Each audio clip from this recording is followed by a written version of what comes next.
Hey, good afternoon, everybody. It looks like we're at 2 o'clock and people are starting to join in. Just wanted to welcome everybody to our special meeting of the two technical advisory committee meetings for the Turlock Subbasin. I have a slide up here on the screen that's probably familiar to most of you that have been attending these meetings. So pretty basic stuff. We're obviously using the Zoom feature. Those who are on the phone also have the option of muting and unmuting by using *6 and can raise or lower their hand by pressing *9. And we will have public comment today, as we always do, on matters not listed on the agenda, and that'll be early on. And then, of course, we take plenty of comment on items listed on the agenda. Feel free and raise your hand or use the chat in order to comment, and we'll look for that as well. And we're recording this meeting and posting it later on turlockgroundwater.org. And then I will also note that I just posted the meeting materials on the meeting event page, namely a presentation today on projects and management actions. So I just wanted to note that, and now I'll hand the meeting over to Michael and company, and I'll pull up the agenda.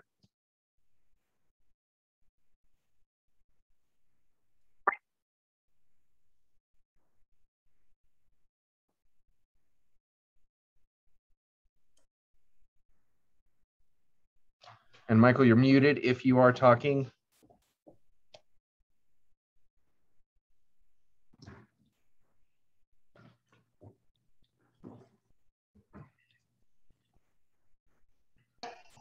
Give me 1 second, Herb. If he's not able to get it started, I can. Just 1 second. Okay, Karen.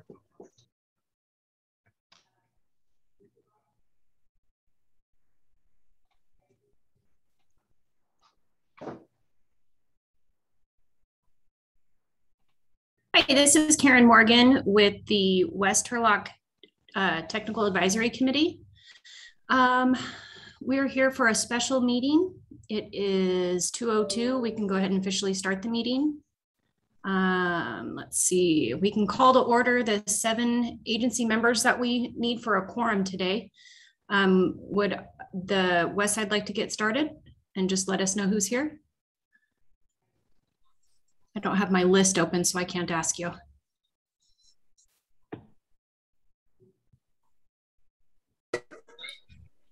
Yeah, I am ready. David Denier, CSD. Thank you, David. Hey, Karen, it's Mike. I'm looking, there's only 6 I see right now. Okay. But on the bright side, there's no action to be taken today, so it doesn't matter if we have a quorum or not. Okay, very good. Go ahead, Michael. Yeah, sorry, my volume's on mute, so I can hear you guys talking earlier. With the call to order, item number 2, the West Turlock Subbasin GSA does not have a quorum right now, but as I mentioned, we do not have any action items. What about the East Turlock GSA? I'll call your meeting to order.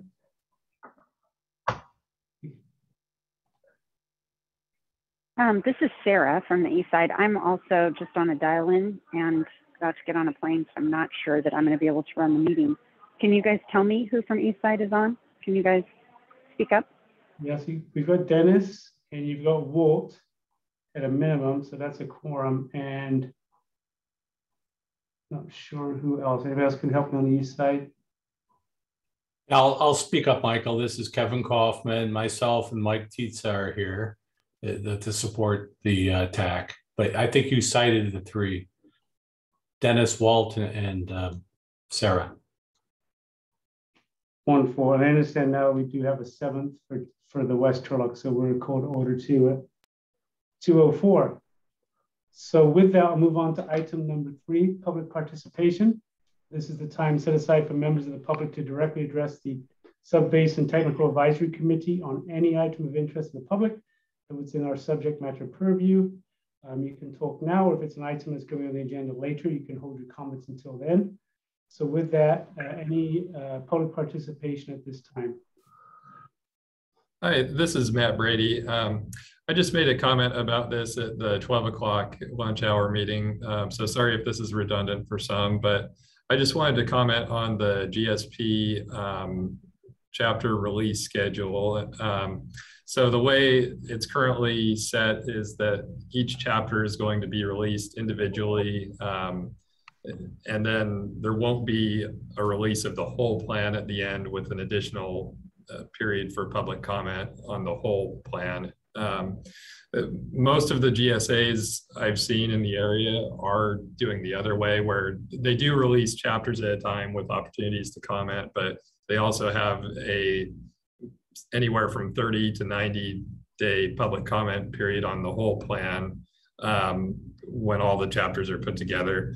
I would just like to encourage, if at all possible, there to be at least some sort of nominal period, 30 days or something like that, to have an opportunity to comment on the whole plan. Just because we're starting to get into some of the critical chapters where the real meat of the plan is, and there's a lot of interplay between the water budget and projects and management actions. So anyway, that's my comment. Thank you. Thank you, Matt.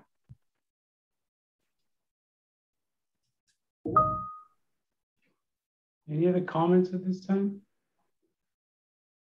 I think that's an item we can get back to on Matt too, because again, we are releasing chapter by chapter, but again, we won't be adopting the plan until the end of January of 2022. And I'm not sure if one of the consultants could help me, but when do we anticipate the final chapter will be released? It was October, November time. Hi, Michael, this is Liz from Todd Groundwater. Phyllis is not able to join today. I will comment that I do think, yes, the final chapters will be released in October. I am not sure. I need to check with Phyllis to see if there will be time for a 30-day review period at the very end to review all chapters together. So I'm sorry, I don't have an answer for you right now, but again, I'll check in with Phyllis and circle back with the group. Thank you very much, Liz. Anything else for public participation? Okay, moving on then to item number 4, project modeling results. So we'll review and discuss the draft project modeling scenario results. So this is Ali and Dominic from Woodard and Curran, our consultants. So welcome, guys. Over to you.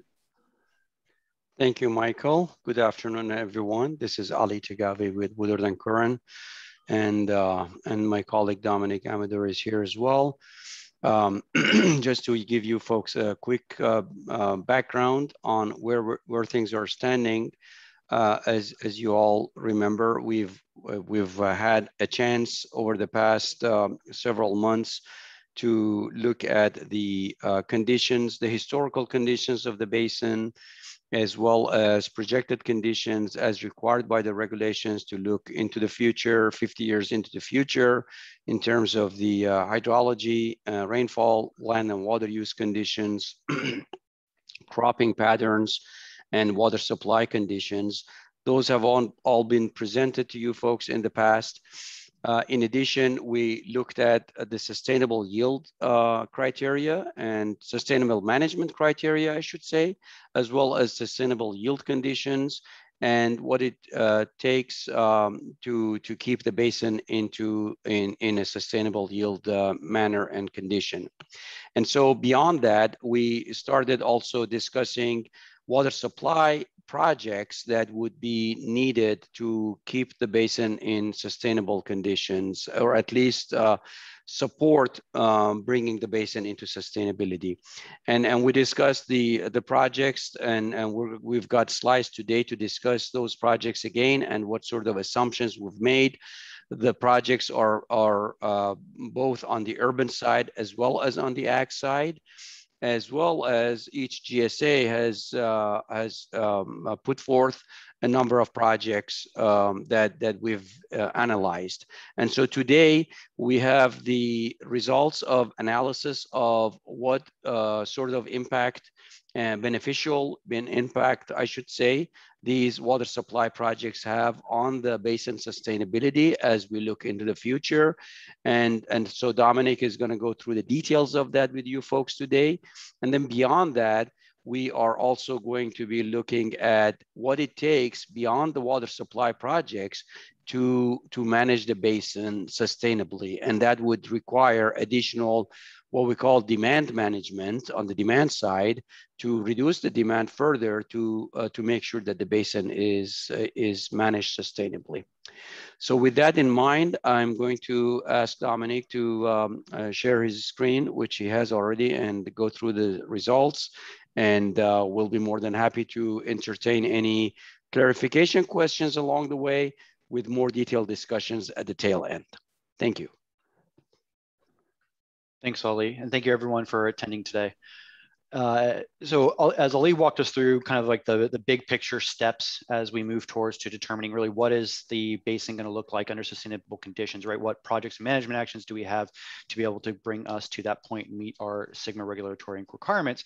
I'm hoping to kind of be able to dive into some of those details, how we're looking at that with the model, and really what is kind of the long-term impacts that we could potentially see through predominantly those supply side projects. And so today I'm going to go through some of the existing projects that we've outlined kind of as a quick refresher for anybody who was unable to attend some of the previous meetings. And then the idea is that I'll go through some of the details that each of the GSAs have provided to us as potential supply side projects. And those are going to be projects that we're simulating. And then eventually we'll get to what I find is the fun stuff. We'll get into really what is the model results, what are the impacts of these projects, and really what does that mean for the basin overall. So if any of you have been attending the past few TAC meetings, this is going to look fairly familiar to you. But the goal behind this particular slide is kind of to break down really a list of kind of the major projects. And this is really the high probability projects that the GSAs have outlined as going to be implemented in the coming years. And so we have a combination of urban and municipal probable projects, and that is what I just walked through at the previous TAC meeting, as far as the input and the model outputs, kind of really what were the impacts of these projects, and we went through scenario 1 previously. Now today, we're going to go through what is called scenarios 2, 3, and 4. Now scenario 2 is going to be really focused in on building on top of scenario 1. As you can kind of see, that actually is the case for all the scenarios. But scenario 2 is going to be focused in on what are some of the Western GSA projects, really what are the impacts that they are kind of bringing and proposing for project sustainability. Scenario 3 kind of takes a step to the side, and we look at some of the Eastern projects, and then eventually we'll get to the results for scenario 4, which is really what are the impacts if we compile every existing supply side project that we have at least initially proposed, really what are the impacts of it and what does it look like. And then hopefully, we're not quite there yet, but when eventually the goal is to, at the next TAC meeting, is to be able to bring back to you what is considered scenario 5. It's the culmination of both the supply side projects that we're gonna go through today, and then hopefully soon we will be able to go over combining some of the supply side projects with any necessary demand reduction that may occur.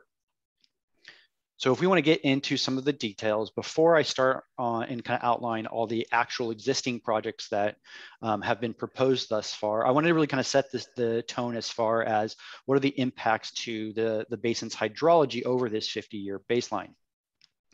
And so really the vast majority of these projects are really dependent on surface water availability. These are all supply side projects. So in order to implement these projects, we have to have water available to add to the current supply. And so because of that, based on operations of the local reservoir systems and such, a lot of the numbers that you're going to see over the next couple of slides are really based on estimates based on the hydrology or based on the water year type. So this water year type is actually part of the San Joaquin River Index, and it effectively allows us to estimate water availability in particularly in Don Pedro, in the upper watershed system. And this is really going to dictate really the quantities. And so in wet years, we're obviously going to have a lot more water to be able to provide, as opposed to some of the drier critical years, the additional surface water supply isn't going to be available. But really the main component from this slide that I really kind of wanted as the take home is that you'll notice here as a quick summary that wet and above normal years is where we're going to be supplying most of the water. And that actually occurs in 48 or approximately 50% of the years. And so as I walk through the numbers, you'll notice that sometimes I'm going to present kind of the maximum amount, and that's going to be what's available in a wet year. And then you'll look at, and I'll also be presenting what is the long-term average. And we kind of expect those to be at approximately 50% or just under 50% of the maximum. And so I just want to make sure we kind of set that tone so that everybody can kind of stick with me, because I am going to throw a lot of numbers at you here pretty quick. So if we want to get into our projects, I'm going to kind of break down each individual project, and what you're going to see on each of these slides is a breakdown of, on the left-hand side, you're going to see a map, and that map is going to show kind of the spatial location for basically what the model sees. You'll notice that these are model elements. That's kind of the level of resolution that we have to be able to apply some of these operational changes. And so you'll see that there is actually several projects around the subbasin, and we're going to talk about, kind of give you an idea of where where some of these projects are going to be located, and really where we're going to focus that volume of water. And then on the right-hand side, I'll throw some of the details at you, particularly looking specifically at quantifying what these projects are, being able to dive into some of the numbers. So if we want to start with, since we're going to start with scenario 2, this is going to be all the West Turlock Subbasin GSA's projects. And so we're going to start with the major project in the West is going to be a TID on-farm recharge project. And the goal for this project is to bring wintertime flood flow from the reservoir systems and be able to apply that water on non-ponded crops and be able to recharge that in the winter months. This is going to be predominantly January and February. And so through working with TID, they feel confident that in wet and above normal years, that they can provide up to 8,000 acre feet of surface water to be applied directly to the land, to be applied over approximately 2,000 acres for direct recharge into the aquifer system. Now because this operation does require us to operate the reservoir, operate our canal system, in addition to the 8,000 acre feet of direct recharge, we're going to see is there's also going to be since those canals are going to be full in those winter months, at least some of those canals will be full, kind of this upper area, you'll see that we're going to see an additional about just under 3,000 acre feet of canal seepage as well, right? So that's overall the idea being in wet and above normal years. So about 50% of the hydrology, we're going to be able to apply or to recharge approximately 11,000 acre feet per year. And then, as I mentioned previously, if we want to look at the long-term average, 50% average, long-term 50-year average, we're going to see about 50% of that volume of water availability kind of on an annual basis. And so that brings our average annual water supply for recharge in this project to about 5,200 acre feet per year. And then on this slide, I really kind of taking the step is really kind of to show you how some of those operations are going to be occurring. As I mentioned earlier, this project is going to be predominantly operated in wet and above normal years. And so based on our 50-year hydrology, you can kind of see just that occurring. We can see that in wet and above normal years, we see that we're bringing that approximate 11,000 acre feet, but then in some of the dry in critical years, there's no additional surface water supply available for recharge. And so we're going to have a zero additional recharge overall. So the next project we have is to bring recycled water from the city of Turlock's treatment plant for agricultural use. And so you can see kind of the current existing location. A lot of these, there are several parcels in this element here that already receive recycled water to a much lesser degree. But the goal is to bring 2,000 acre feet of in lieu use. Distribute some of this existing surface water supply from this element to anywhere elsewhere throughout through TID, overall reducing our groundwater demand in the western half of the subbasin. In addition to the recycled water treatment, we also have another project. This is going to be predominantly change in operations of TID. This is going to be the installation of a regulating reservoir off the series main. Now, the goal of this project is twofold. One is to reduce the overall spills that we have, so that TID, as they spill water kind of effectively at these three main points, you can kind of see here in the 3 dots. The idea is to reduce the kind of surface water spills back to the river system about 10,000 acre feet per year. And in addition to this, we also, in addition to the kind of the groundwater benefits that we're going to see there, it also improves TID's operational system by by allowing them to have a greater flexibility in their surface water delivery system. But from a groundwater's perspective, really the direct impacts to this project are going to be really focused in on reducing the groundwater pumping in the area. This is going to be predominantly the TID's agency rented and drainage wells. Those wells are currently operated to assist the flexibility and supply of surface water. But because we're going to be installing a regulating reservoir, that additional operational requirement is not necessary. And so overall, we feel that TID can reduce their groundwater pumping by about 600 acre-feet per year. In addition to that, because this is a reservoir, which kind of acts like a recharge basin, we are going to see a direct recharge from the operations of this regulating reservoir of about 400 acre-feet. So we see approximately a net direct groundwater impact of about 1,000 acre-feet per year, kind of a net impact. So then as we kind of move a little bit further to the east and talk about some of the projects proposed by the East Turlock Subbasin GSA, we really have another 3 main projects that we're going to be modeling today.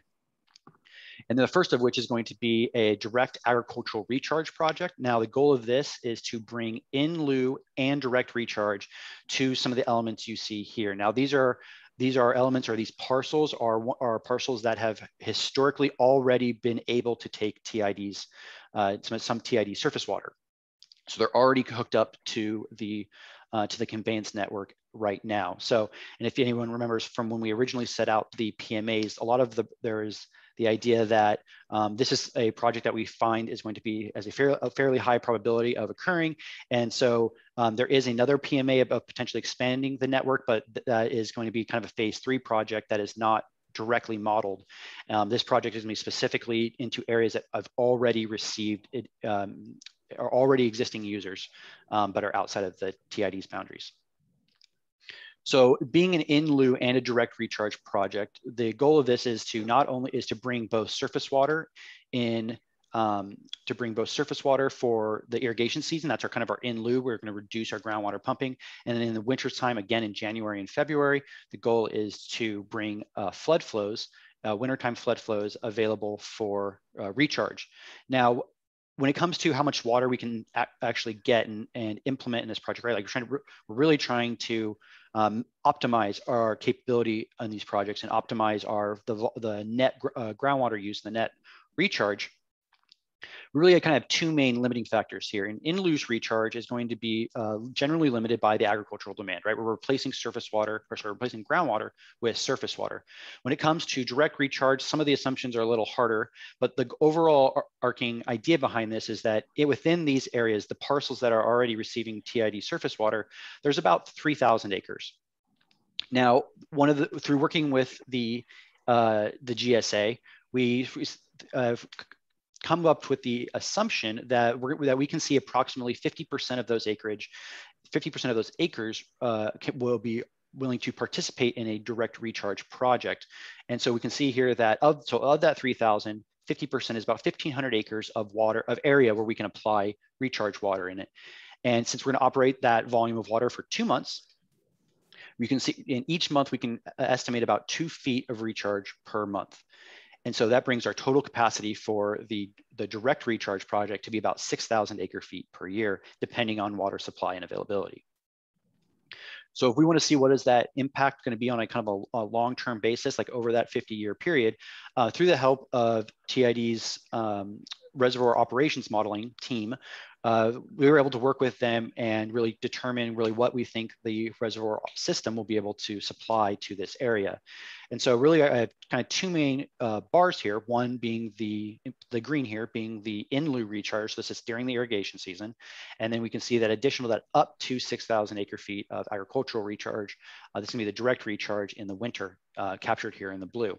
Now there are a couple other limiting factors. As I mentioned, the in lieu recharge is really based in the idea being we're going to meet agricultural demand in these areas in wet and above normal years. So that means that TID is going to is able to provide and meet the agricultural demand of these parcels in these years when there generally is surplus water in the reservoir system. So that brings up the capacity to about 8,800 acre-feet per year and a long-term average of 3,400. When it comes to the direct recharge, as I mentioned a second ago, there's about 6,000 acre-feet of year of capacity for us, our ability to recharge it. But in addition to that, we also have the limitation that that water has to be available. And so what we're looking at is the idea is capturing that wintertime flood flows, those releases from LaGrange Dam. And so you'll notice that in many wet and above normal years, we get the full 6,000, but you'll also see that here that there's a few years periodically when the water availability is only up to about 3,000. And that's generally just because of the reservoir operations in each of those months. So sometimes only one of those 2 months have water availability for a recharge in the east. But overall, the project, you can see that the maximum capacity of this project as far as implementation in a single year is about 14,800 acre feet per year, which brings kind of the long-term 50-year average to 5,000 acre feet per year of either a combination of in lieu or direct recharge.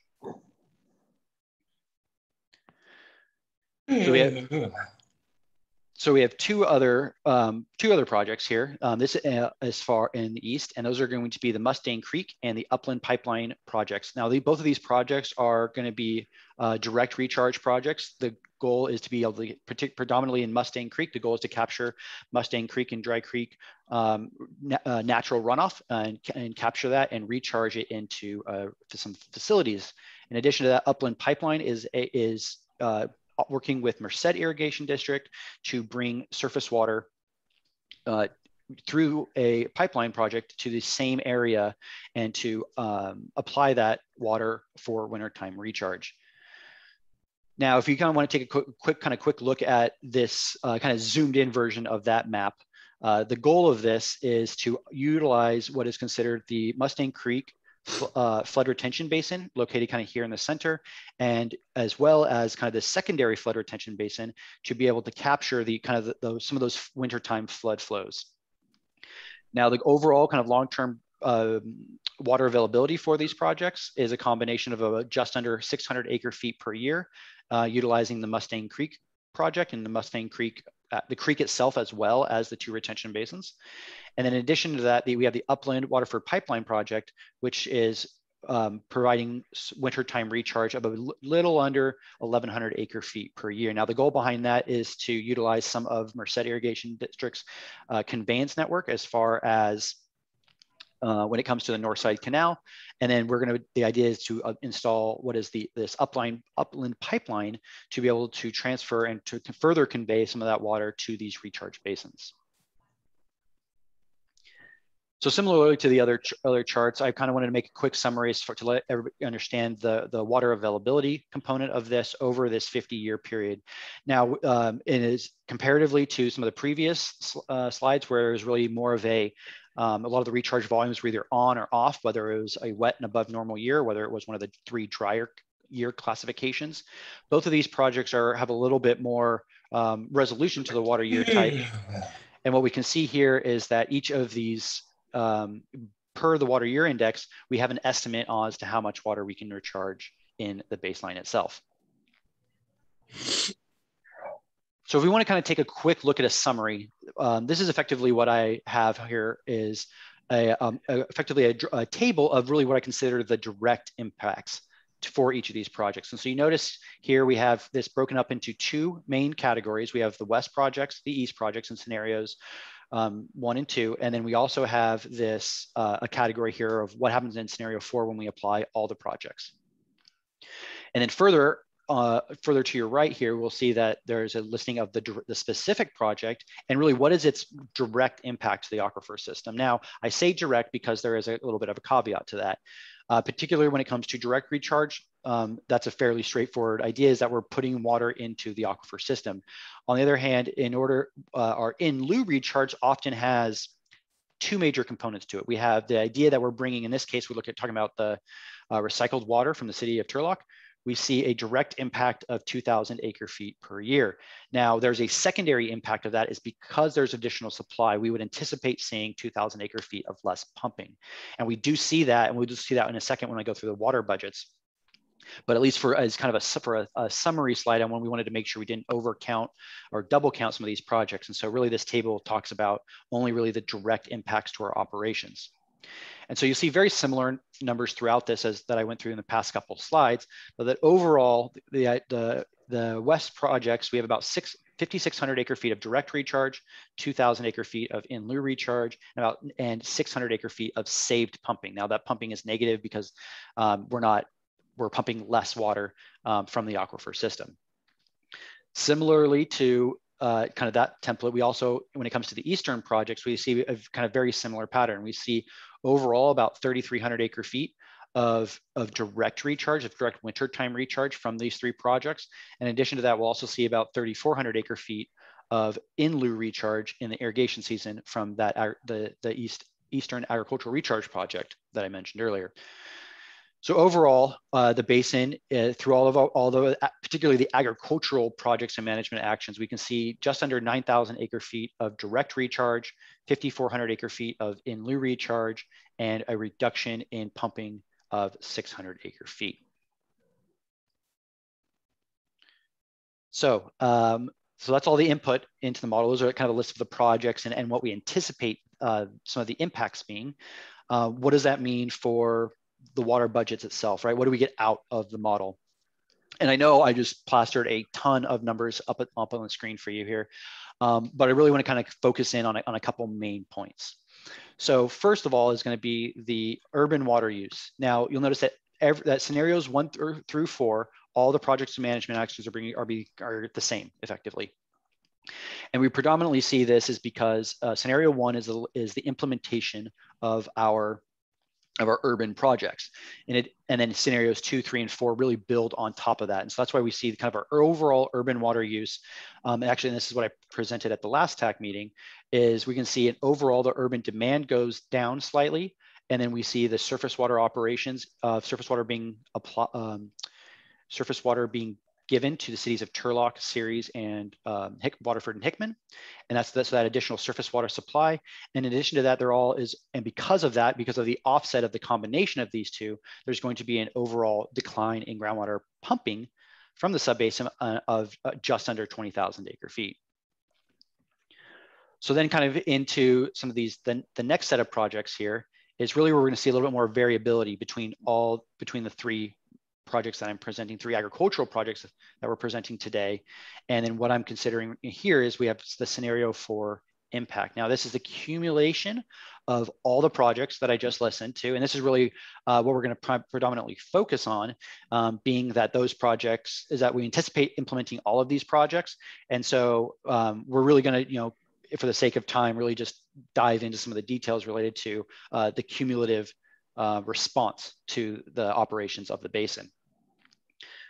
But kind of before I get to the direct impacts, I wanted to go through kind of to show you the approximation of where the input of the projects, where you're going to see them in these water use budgets.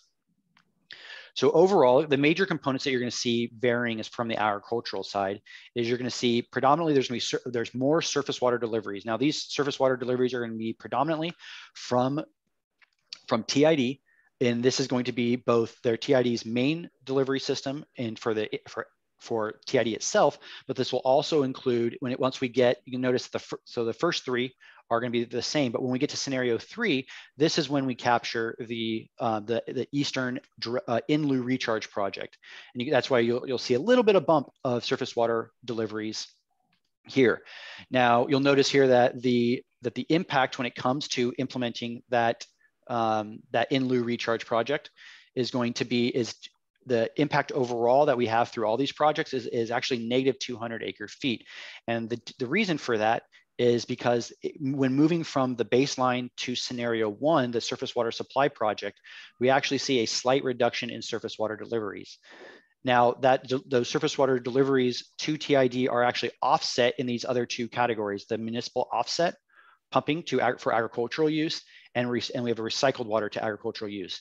The goal being that in general, to implement scenario 1, there's about a 3,600 acre feet decline in operations from TID, but for agricultural use, but that volume of water is then offset by both the municipal pumping and the recycled water. So they go down about 3,600 acre feet, but then we increased to about an additional 4,200 acre feet to kind of offset that reduction. And so there's actually kind of a combination of the two there, which is why we see that kind of that net impact of direct surface water of -200. In addition to that, we'll then also see the 2,200 from municipal offset of surface water supplies, or sorry, to be added to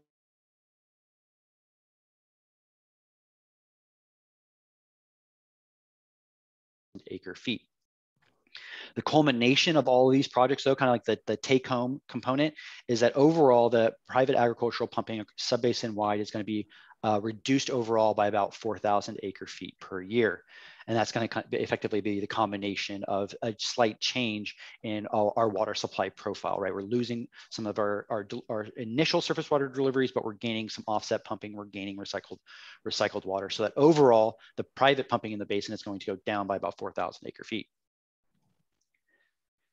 In addition to that, we do have what is considered canal reservoir, and I'm actually adding now as a scenario to what is direct recharge. So in our baseline, we saw about 85,000 acre feet of canal and reservoir recharge. When we moved to scenario 1, we added approximately 500 acre feet from the recharge basins within the city of Turlock. And then when we move into scenarios 2 and 3, we go through the wintertime recharge projects that I mentioned in previous slides. And the culmination of all those projects together means that we're going to be recharging about 9,400 acre feet, or just under 10,000 acre feet of water that is directly recharged into the aquifer system.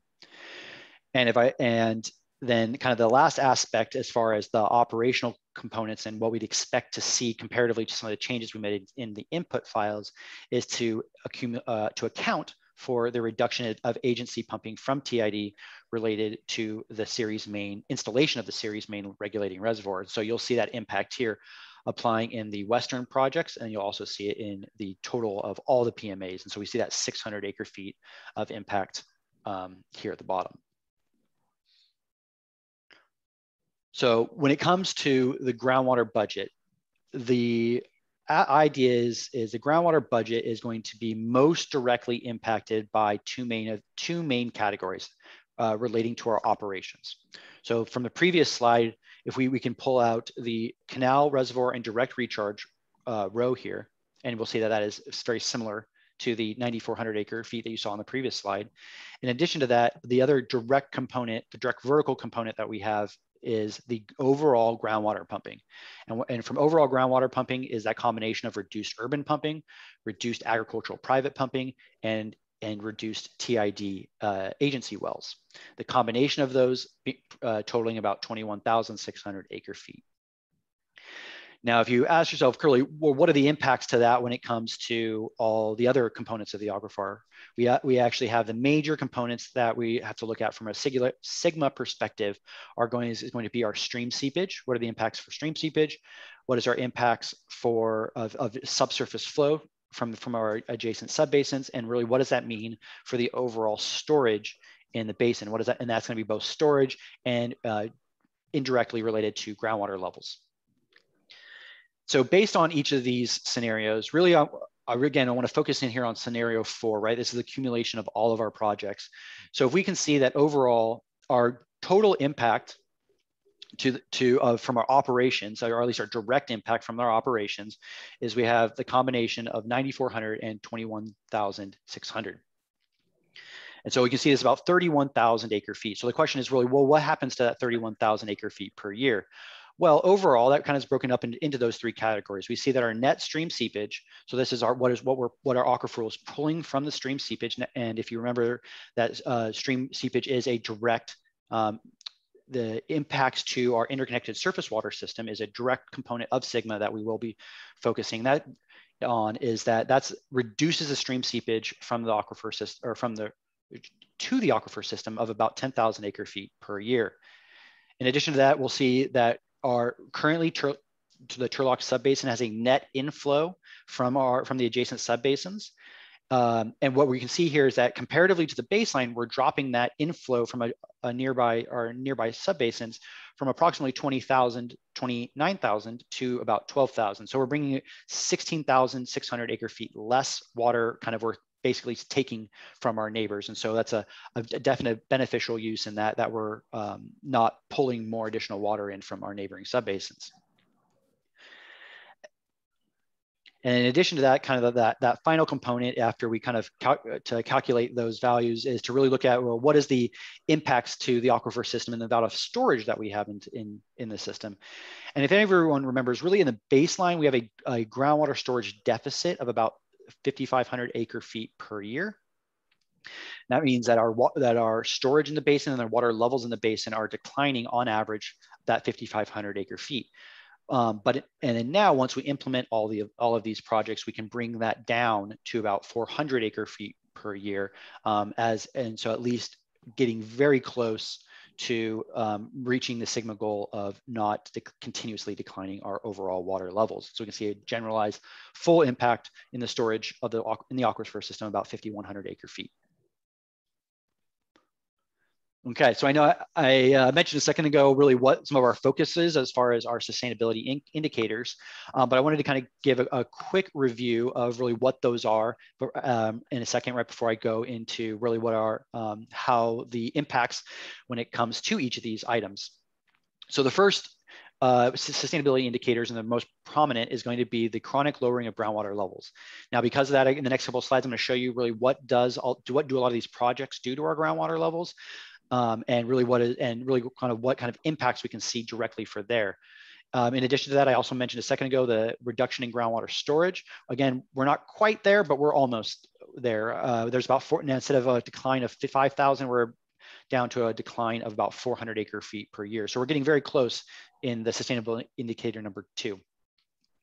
In addition to that, we also have the need to evaluate land subsidence. Now, if some of the previous meetings we discussed as far as setting minimum thresholds is that we're going to use our groundwater levels as a proxy for measuring land subsidence. And so as I go through some of the results, we can note that also as we look at hydrographs, you can kind of keep the land subsidence component in mind as well. And then as far as SMC here, number 6, depletions of interconnected surface water. Because of that, we're going to take a one step even further and take a look at what is our stream aquifer interaction, some of the stream depletions that we're seeing in the basin, and take a look at some of the localized hydrographs and groundwater levels in some of these areas to see what impacts do these projects have on the interconnected surface water system.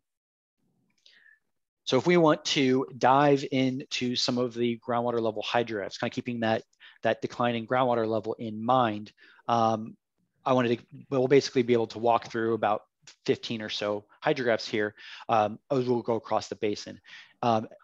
As per usual, I want to just kind of remind everybody that effectively to give you kind of a spatial idea of where these wells are located, you'll notice that each of these hydrographs is highlighted, one in blue and one in purple. These 2 hydrographs are going to be indicative of this map in the top right corner. You'll see a blue dot and a purple dot. That's effectively where these 2 wells are located. Now, maybe a little differently to some of the previous meetings that we've had, I have actually changed up this map a little bit, and I've made it reflect the map you saw prior, showing the projects and management actions, effectively the impact area of these projects. Because one of the things you'll definitely notice is as we look at our localized groundwater levels and the conditions within the subbasin, there's definitely going to be a component of proximity to these projects. And so this way we can, not only can we where they are, but you can specifically to the subbasin, but you can know where they are relative to some of the projects, and not only the project, but the specific project area, but also the magnitude of each of these projects, because there is a component of spatial component and there's a magnitude of the impact that we're going to see from each of these projects. So with that being said, we can dive right into some of the details as far as some of these hydrographs. Now, in these hydrographs, really focus on really 2 main colors here that we're going to see. Is first of all, we have the baseline and the historical. So the first third of the hydrograph is going to be the historical data. That's why you're going to notice that there is a historical simulated groundwater levels in the orange. And then there's also the observed groundwater levels. These are from direct measurements, and you'll see these are based on the black dots. Kind of gives you an idea of roughly how well the model is simulating the conditions on the ground. In addition to that, we'll see effectively everything after this kind of pink dotted line here. You'll see that that is what is simulated projected conditions. And the orange is indicative of the baseline. And then depending on which scenario we're most highly interested, predominantly for the sake of sustainability, most focused on scenario 4, the culmination of all of our projects. And you can see really the relative impacts of each of these scenarios as they kind of build on top of each other. And then the last major component here is this red dotted line here. And this is going to be the simulated minimum threshold. Now, predominantly that minimum threshold throughout the basin is going to be set at the low point of 2015, which is why in general, you'll see it right at the end of the historical conditions, because that's when our model ends. And that's right after the irrigation period of 2015. So it's generally the lowest point. But it is important to note that when we get to looking at some of the near river impacts, the minimum thresholds are actually set to spring of 2014. And so because of that, you'll notice that the red line will move up a little bit, but I'll make sure I point that out when we get to those charts. So with all that in mind, if we want to take a look at really what are the impacts to these projects, starting here in the kind of the far northwest corner of the basin, first off, you'll notice that it's fairly far away from each of these projects. And so because of that, we'd expect to see a little bit less of an impact comparatively to some of the projects that we'll get to, or the hydrographs that we'll get to in a second. But here we can see that even in the far west from both of these projects, which are fairly far away, we still see an impact in water levels. And so comparatively to the baseline, if we implement all of these projects in management and actions, you're seeing approximately 3 feet of increased water levels overall. Similarly, as we move a little bit further south, but staying on the west, you'll see a little bit more of a direct impact, but still very similar, that in the impacts being in the 3 to 4 feet range. As we kind of move a little bit further to the east, you'll notice that right now these two hydrographs are going to be predominantly focused in the recharge area related to the TID wintertime recharge project. But I'd also... This is Karen. Can I interrupt you really quick? Yeah, of course. When you're talking about a 3-foot increase, what time frame are you talking about? How long will it take to reach that? Sure. So actually, why don't I hop back to this slide? And so I guess when I say a 3-foot increase, that is what we're considering kind of the maximum increase. And thanks for asking that, because that is an important aspect, is first of all to notice that the beginning years of a lot of these projects, it takes time for us to see a significant impact. Predominantly the further in the west, you're going to see that these two wells are going to be most heavily reliant on the operations of the SRWA project, basically the bringing surface water to the municipalities of Ceres and Turlock. And there is a delayed start for some of those, for that specific project, which is the probably greatest impact that these two hydrographs are seeing. And so that delayed impact is in the range of 10 to 15 years. And so that's why you'll see kind of very little impact in the very beginning of the simulation. And that impact, because it is a kind of a cumulative year after year, we're seeing regular impact, you will kind of can see that impact grow further and further as you move on. So so thank you for asking that clarification point, because we really see that maxima, at least as what I was referring as 3 to 4 feet, as really being 20, 30 years into the future. Okay. I have another question. I'm just trying to figure out how.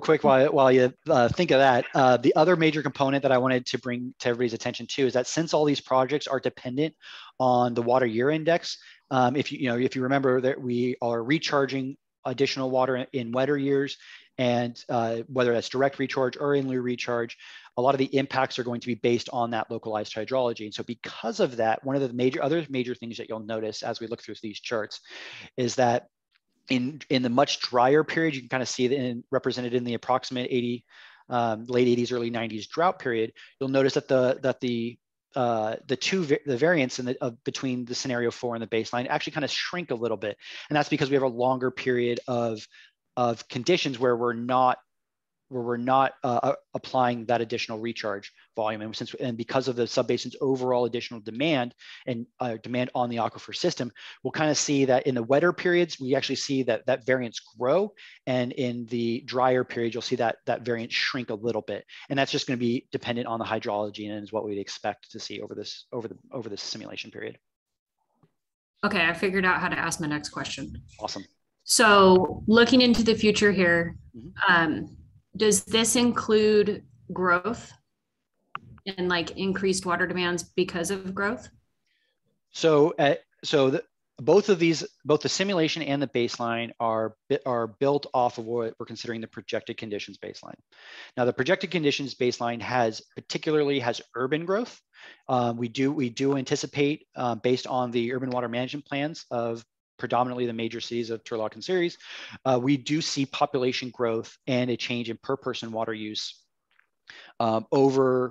between what we're considering the 2015 start date and 2040. So we will see predominantly an urban increase due to increased population over the simulation period. But a decrease in per capita use, right? Yes, an increase in comparatively to 2015. So the cities have to meet we're past 2020 now, but there was a 2020 target for each of the cities to use based on and what they've reported to the state in their urban water management plan. And we actually do see a increase in, comparatively to 2015, we see an increase in per person water use as well as the population. And that information is based on that urban water management plan. I think if I may just add one thing, Dominic. So I think what we're saying is 2015, there was the statewide mandated rationing and conservation measures. And so past 2015 water year and the drought conditions, then that rationing is gone away. And that is what's triggering the nominal increase in the per capita water use. Does that answer your question, Karen? Yes, that just isn't necessarily the case with the city of Ceres, but it might be for other urban areas around us. Okay. Well, why don't we check that off, Karen, maybe offline, and if we have to make minor modifications there, that should not be a problem. We can address that. Okay, we'll email later. Thank you. Okay. That would be wonderful. Thank you. So then if we want to kind of continue our little tour around the subbasin, effectively, the next step is to take a look at some of these kind of two dots that are predominantly going to be impacted most heavily by the recharge project that you can see here in the pink. And you can also have fairly high proximity to Ceres and Turlock and the change in operations from both the municipalities. So because of that, and comparatively to the previous slide, we're going to see a much larger impact throughout the simulation period. You'll notice here that that after about 15 years, we're seeing an increase in water levels of approximately 7 to 8 feet. And that increase continues to grow to about 10 feet here as we get towards the end of the simulation, predominantly in some of these wetter years. And again, as I mentioned, this chart may be a little bit easier to see it, but you'll notice that in the low point of some of these drier periods, you'll notice they do kind of shrink. The variance between the two shrink a little bit. That may just be a little easier to see on this one. And then very similarly, as we kind of move a little bit further to the east, we kind of see a very, very similar trend where water levels kind of continue to grow over time due to the kind of cumulative nature of our change in operations. And overall, we can see about a 7-foot increase as we get to kind of the tail end of the simulation. So then as kind of a continuation, we'll see both kind of go to push our wells basically a little bit further to the east and kind of spread out, moving the purple, particularly moving a little bit to the south. Again, very, very similar trends where we're gaining, we're in this 8-foot range within the first 10, 15 years or so. And then as we get to the tail end of the simulation, it's kind of pushing its way up in the orders of 9 to 10 feet. Predominantly, even particularly when we come to this purple dot, this one specifically due to the fact that it has both this recharge project and it is immediately adjacent to the city of Turlock, we can see that growth in water levels that are simulated water levels, the variance here between particularly at the tail end of the simulation, we can see that variance is really kind of capped predominantly related to about 15 feet. So you can see that kind of that cumulative nature of all these projects, particularly this purple dot, because, and this is probably one of the area that is going to have the greatest impact due to its proximity to Turlock, the TID recharge project, as well as the Eastern Agricultural Recharge Project as well. So kind of from a spatial component, this is where we really expect to see most of the benefit from a storage perspective and a groundwater levels perspective. And then similarly, kind of to round off our tour of at least the western side of the subbasin, we had two more dots in it kind of a little bit further south, but very much with the same idea of about 10 feet overall related to this on the western well. And then as the eastern well kind of right along the boundary in the southern half, we see a little bit lesser of an impact, but still in the 8 to 10.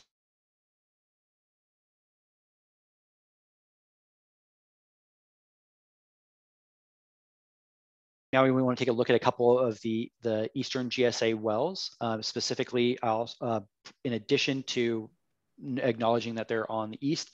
Note, because of the extent of these charts, the y-axis has changed.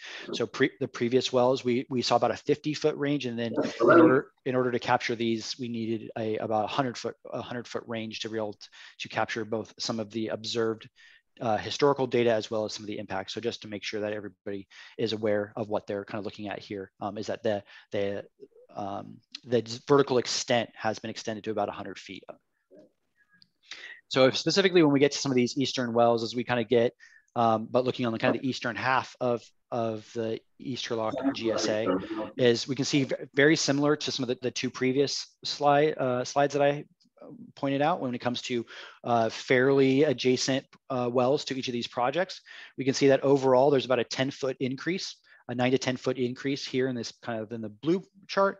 And then again, this one's a little bit harder to see. There's a lot more fluctuation in the charts, but you'll notice that we're looking at about 8 feet here and about 18 feet. So again, another 8 to 10 feet of impact here in the purple area as well. Now, the purple area is probably more heavily benefiting from both the wintertime recharge for Mustang Creek and the Upland pipeline, as well as the Eastern recharge project that is related to both the in-lieu and the direct recharge from these 4 or 5 elements here. In order to effectively kind of moving a little bit further east, and grabbing some of the wells to the southeast over here, specifically both to capture the impacts on a little bit further east and up next adjacent to the Upland pipeline.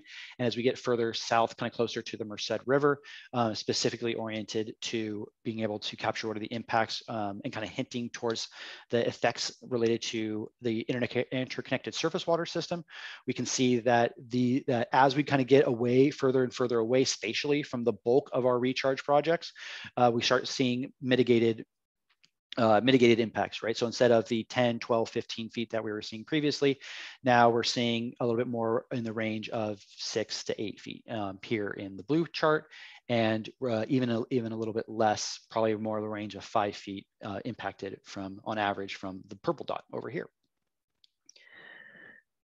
Now, the last major component that I have is going to be 2 wells that are immediately Merced River adjacent. Now, I particularly wanted to show these 2 wells and capture them for 2 main points. Is one, given that they are adjacent to the Merced River, and this has predominantly been has historically been our kind of our limiting factor in a lot of these projects. And as we talk through sustainability, if everybody remembers when I presented the sustainable yield analysis, a lot of that was really focused in on meeting our sigma requirements related to stream depletions. And so the other thing you'll notice is that being that these ones are very hard targets for us to hit as far as our minimum thresholds, you'll also notice that those minimum thresholds are set in spring of 2014 rather than the low point of 2015, which fairly significantly changes where this red minimum threshold target is set. So, but because of both the proximity to the projects, overall, we can see that similarly to the previous slide, we have a little bit lesser of an impact comparatively to some of the areas that we've seen in the basin. So we see about a 4-foot increase in our water levels comparatively to all these projects and management actions, and in the purple, and as well as in the blue, you'll see a very similar trend where we're seeing at about 3, 4, 5 feet of variance between the baseline and the scenario. Now, both of these projects, you particularly will note that we are still not being able to hit the minimum threshold that was set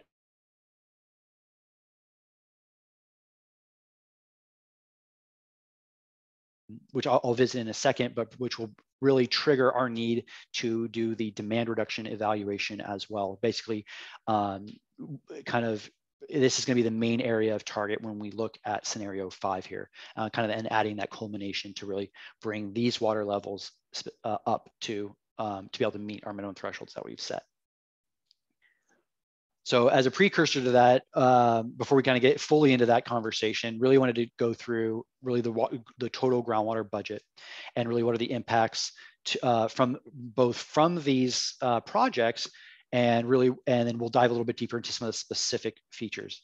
So, but the main really kind of take home from this, if you notice on the left, we have the baseline, on the right, we have scenario 4. A couple of main take homes from this, and a couple of them we've already actually talked about a little bit before, but first thing you'll notice is that the colors really want to draw your attention to are going to be the impacts, really the indirect impacts of these projects, being the subsurface flow to adjacent areas in the yellow, the stream aquifer interaction in the blue, and then finally we'll get to the cumulative change in storage. So similarly here, that I mentioned when we went over some of the numbers of the groundwater budget, we really wanted to take the point to really highlight this is in the idea that in general, we always want to see, the goal is to see kind of a lesser dependence on our neighbors and a lesser dependence on the stream system and our interconnected surface water system, and then less decline in our overall storage. And we do make we make excellent steps towards that. You'll see that there's a lot of mitigation when it comes to the yellow bars. When it comes to that subsurface flow, we're reducing the stream depletion interaction a degree. We're not quite there yet, but we are reducing our dependence on the stream aquifer interaction. And then finally, when it comes to our cumulative change in storage, and specifically the SMC related to it, I believe it's SMC number 2, is that our overall long-term decline in groundwater storage, you'll notice that we are able to successfully, not completely, but very closely bring it to 0. So that's always a good sign that our efforts in developing these PMAs is yielding better beneficial results. So if we want to talk about some of these specifically, first, the idea be to really focus in our change in groundwater storage. And so to see the culmination or the building blocks to each of these projects and the impacts of the project specifically. First, we want to start with our general baseline, which is kind of this black line on the bottom. This is where we are under projected conditions, assuming no projects are in place. And we can see that overall, we see a generalized decline, a long-term decline in our water levels or in our groundwater storage. And then as we build these projects, we add scenario 1, which is the urban and municipal projects. And we see a pretty good, pretty strong impact and a response in storage from those projects. And then for scenarios 2 and 3, we actually see it as independently the east and the western projects actually have a very, very similar impact overall. And it's really only when we combine all 3 of these agencies or entities that we are able to achieve our overall sustainability. So it was good to see that, that both GSAs are actively working to implement these projects, and that they are really taking good steps that together it is together that we're able to really meet our targets when it comes to storage change. On the other hand, when it comes to our interconnected surface water system, it gets a little bit more complex. Now, previously, you may have seen kind of a temporal shift from a single a temporal graph here, where we look at kind of the long-term water levels, or sorry, long-term stream aquifer interaction or stream depletions from each of these rivers.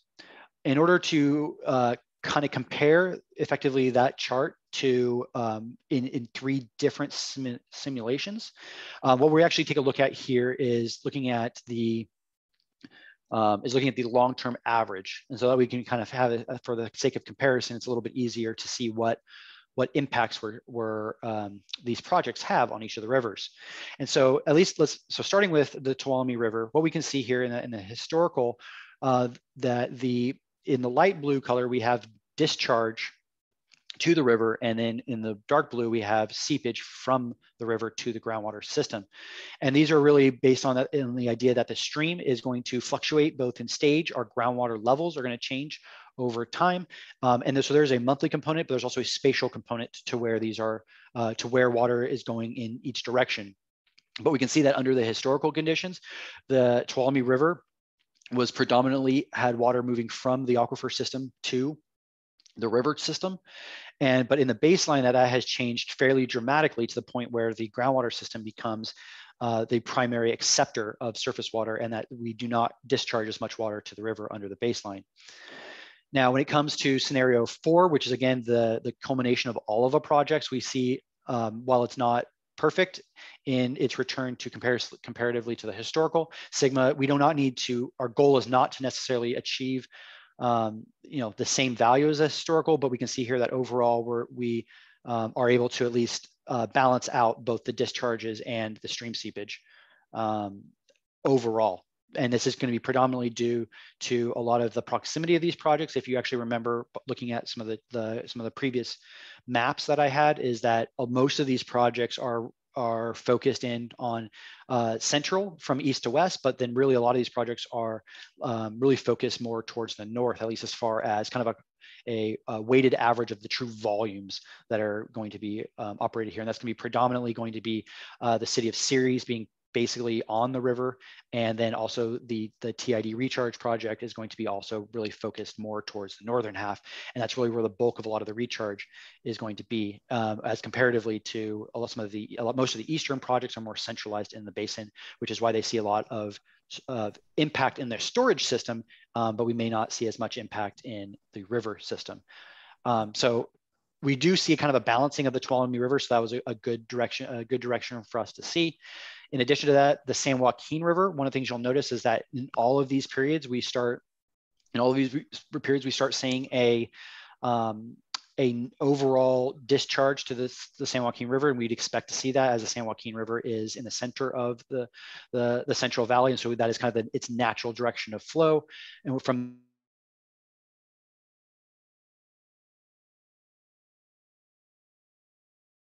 giving a little bit less water overall to the river, but very similar overall stream seepage. But when it comes to scenario 4, you'll actually notice that it moves even a little bit further when it comes to the volume of water that the basin is receiving from the San Joaquin River. And that's actually indicative of what's occurring in the Merced River. So I may come right back to this in a second, if I may. And then when it comes to the Merced River, we actually see a fairly significant shift from the historical to the baseline, as far as the historical being somewhat balanced, or at least more so balanced than we have on the baseline between both discharging and stream seepage. When it comes to the baseline, we are almost entirely sucking water out of the river system. There's a lot of groundwater seepage, stream seepage to the groundwater system. And then overall in scenario 4, because of some of the increasing water levels that we have in some of those operations, we do take steps towards mitigating some of that volume. And you can see that both in a couple areas we have further discharge to the river system, but that overall our stream seepage itself is lowered, and kind of the net value of this is about 10,000 acre-feet per year.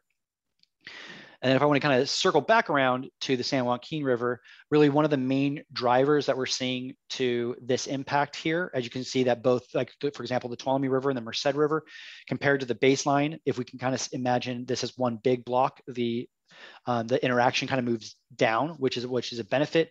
The San Joaquin River is actually giving more water to the basin, and that's actually going to be predominantly indicative of some of the interaction with the Merced River. Because there's more water in the Merced River that actually discharges into the San Joaquin River, we do actually see a little bit of a feedback loop where the water levels in the river itself, while our groundwater levels do rise under scenario 4, the stream stage in the San Joaquin River actually rises a little bit more. And so because of that, we see actually a little bit of more water being kind of held in our basin rather than being flushed to the into the San Joaquin River through the interaction between the surface water and the groundwater systems.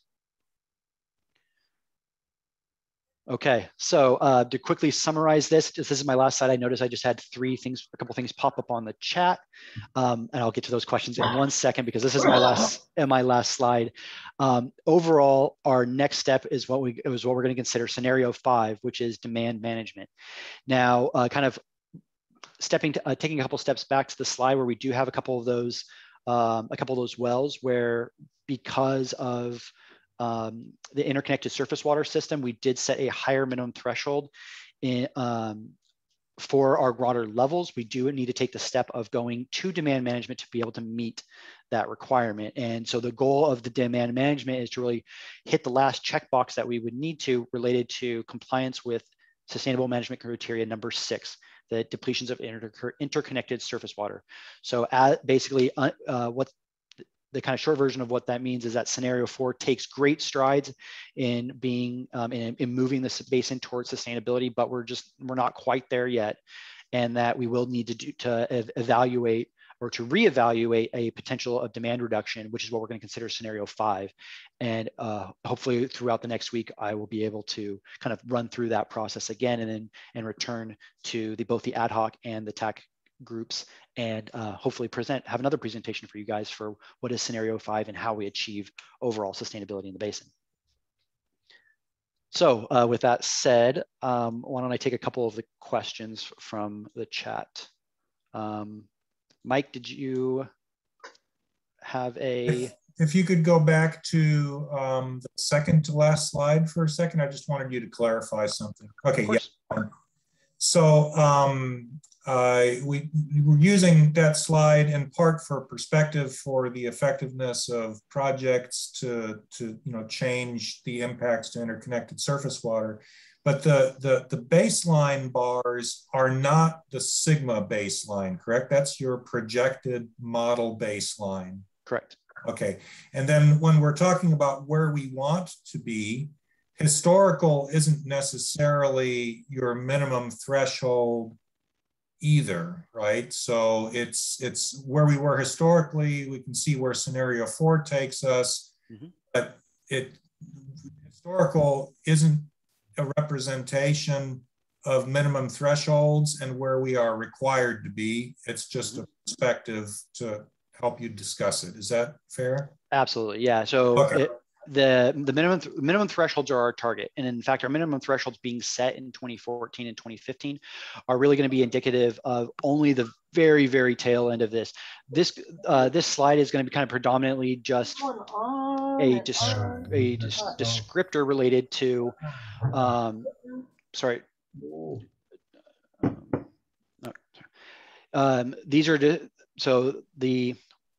this slide is predominantly kind of give everybody some background on what are the impacts from a budget perspective. But yes, to answer your question, our minimum thresholds are set at a water level, which is going to be evaluated specifically related to this figure here.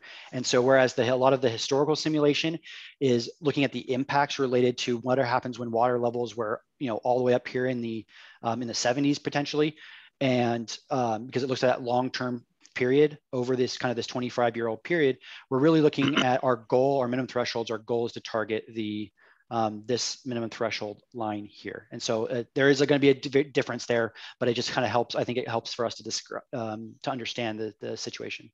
Maybe this is Ali. Maybe I can clarify a couple of things just for the sake of the background that we've gone through, Mike.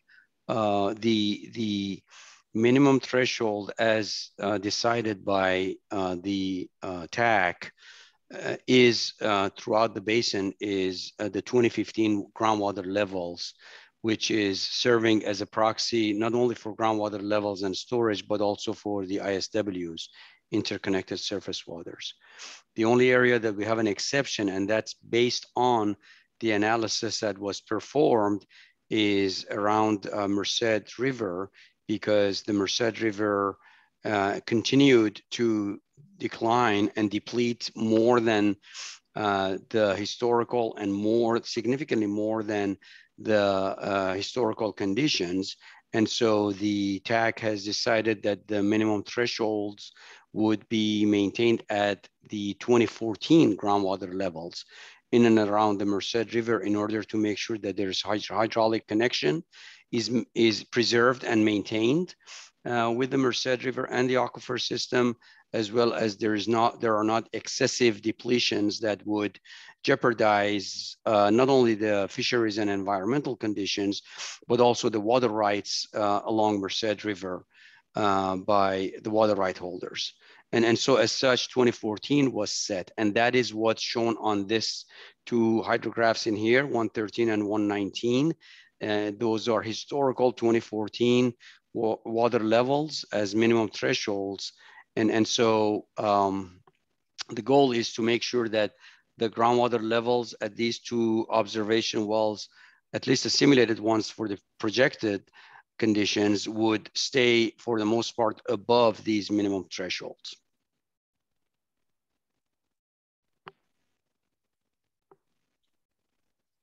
Thank you. Can you go back one more slide too? Absolutely. So our weather pattern has been very similar to what you're predicting in the future in the last 10, 15 years. But these two wells, it continues to go down, down, down, down. And then you're saying in the future, this is going to stabilize. I'm just kind of curious, even the baseline, like why do you predict that these are going to stabilize when the last 20 years shows they just keep getting lower?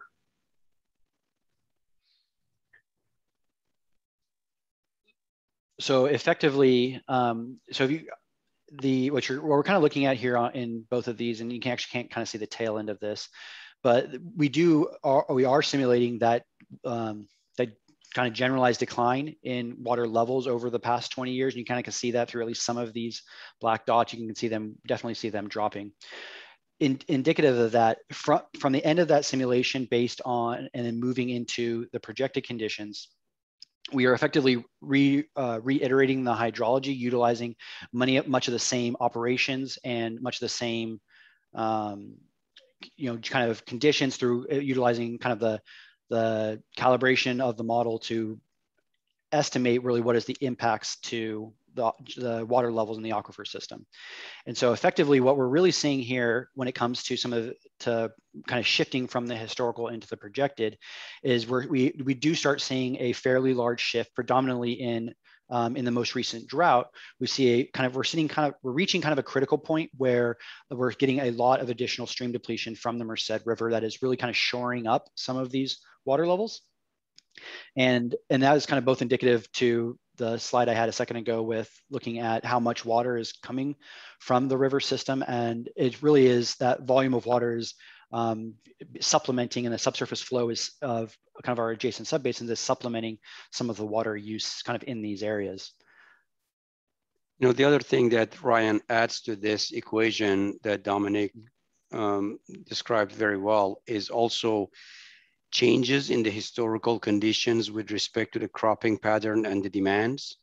The historical conditions over the past 20 years, you know, it reflects the increase in the groundwater production and changes in the cropping mix from more of an annual crops, perhaps to permanent crops, and changes in the groundwater demand, which also exacerbated the conditions.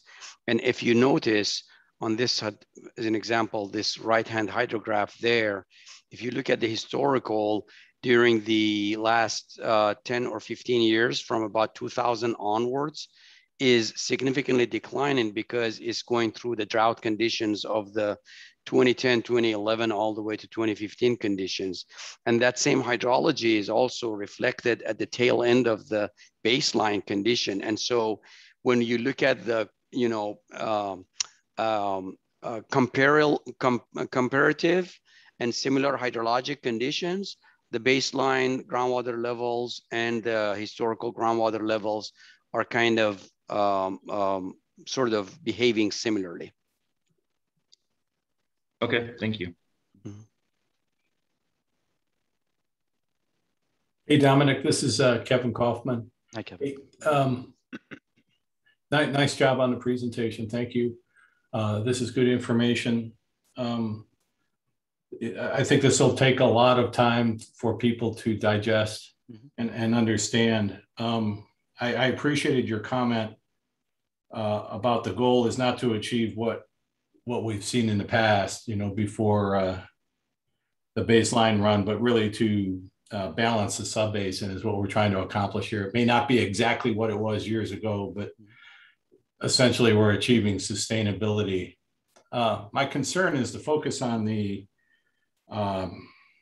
interconnected surface water discussion that you had. I guess my question is, how much faith do you have in the model to really analyze that? Because, I think we all agree that the model is pretty good for giving us round numbers about the basin and where water is moving in general and so forth. But can it really, I'm concerned where you might be going over the next week. On your last slide there, you said you're going to be addressing the sustainable management criteria number 6 about the interconnected surface water. And trying to address that. I'm not sure why you're just looking at that rather than, like you say, meeting your goal of trying to balance the entire basin. Can you explain how tight the model can be in helping us do that? Because honestly, my understanding is it really can't be that precise. Sure. So I think there's kind of a couple points to that. So one, in that when we're addressing SMC6, the first step is that we set the minimum thresholds related. We set minimum thresholds along each of the rivers related. So we're utilizing groundwater levels as a proxy, which I think is really one of the strengths of the model. Right, so effectively our ability to simulate water levels and to be able to target being able to hit, very consistently hit and simulate those water levels. I think the model does do a good job at being able to really capture some of the trends due to some of the surficial impacts that we apply to the model, right? Related to whether that's PMA, whether that's related to a form of demand management.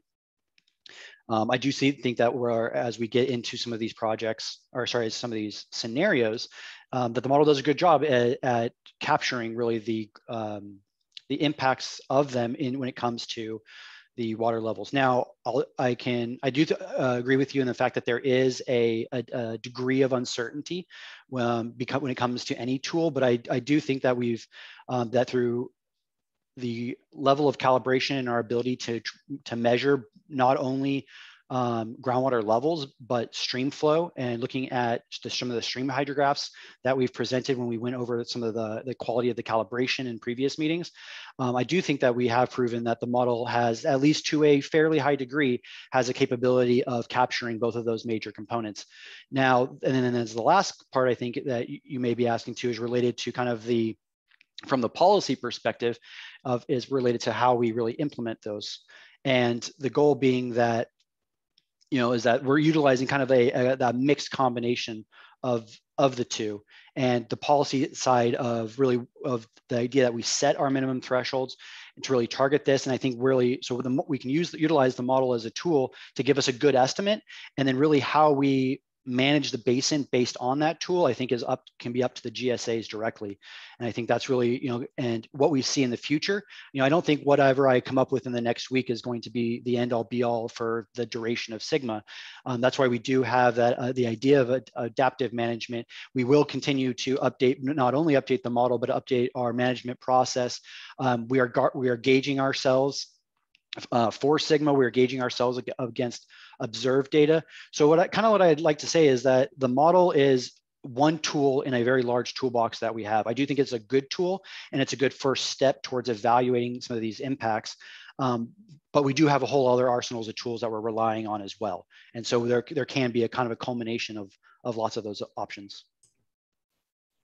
Okay, well, that's helpful. I just want everybody to understand that when we establish those MTs for interconnected surface waters, you know, we really didn't have a lot of information, and we just established something, a threshold that we thought we could meet in 2014, and like, but I'm glad to hear you say that, you know, we're going to be covered in the future if we're not meeting that standard, that, you know, that we could look more closely at those MTs to see if they made sense in the first place. Mm-hmm. So that's all I'm asking for. Thank you. Mm-hmm. Dominic, can I ask a side note on that while we're talking about the model? So as a technical advisory committee, we've agreed on kind of what the future demand will be based on land use patterns and cropping patterns and urban growth.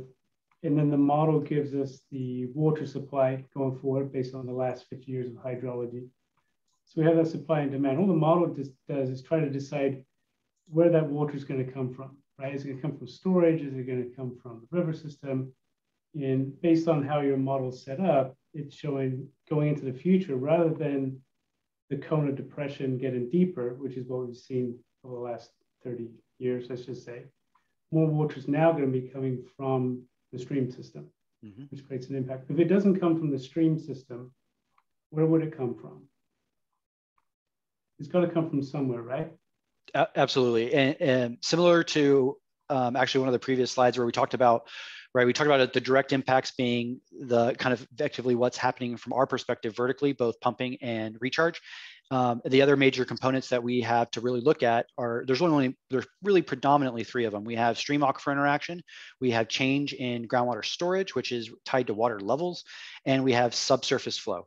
And so effectively, that's really kind of, again, as you're kind of alluding to, is the strength with the model is that that volume of water has to come from somewhere. And so if it's not the stream system, we will see declining water levels, which will also kind of then convert back to looking at the minimum thresholds, right? So we're kind of covered in that regard too.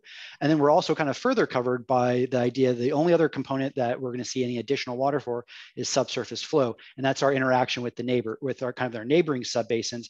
And so a lot of our assumptions are built on the idea that if they're going to make their minimum thresholds and their water level criteria, and the only other option for that water to anywhere come from is that we would see more subsurface flow, all of which can be tied back to our minimum thresholds and our water levels.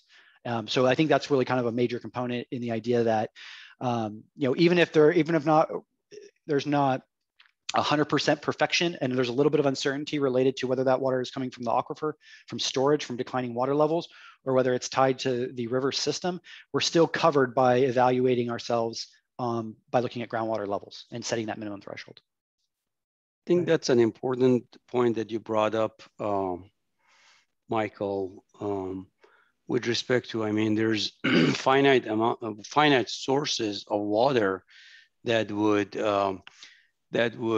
basically stabilize. And I think John actually on the chat box here also alluded to this fact that the water levels are apparently, at least based on what the model is saying, is stabilized, is because of the additional seepage that is coming from the rivers and or subsurface flow that would be coming from at least the neighboring basins, Merced and Modesto Subbasin as well. So if it's not coming from, if you just put in concrete wall around the basin and line up the entire river system, the groundwater levels are going to continue going down. And so the fact that it's not going down, the model is predicting that there's going to be more seepage coming in. And so to that end, that's where the 2014 water level minimum threshold for the ISWs came about, is because to maintain that level of depletion in and around 2014 level in Merced River, to maintain the water rights and the beneficial and maintain their water rights for the beneficial users along Merced River. Can I add a perspective here and then maybe let you react to it? So we're talking about a balance between different sources that pumped water could come from, because our water is not compressible. It has to come from somewhere. And we could evaluate that using different models. We chose this one.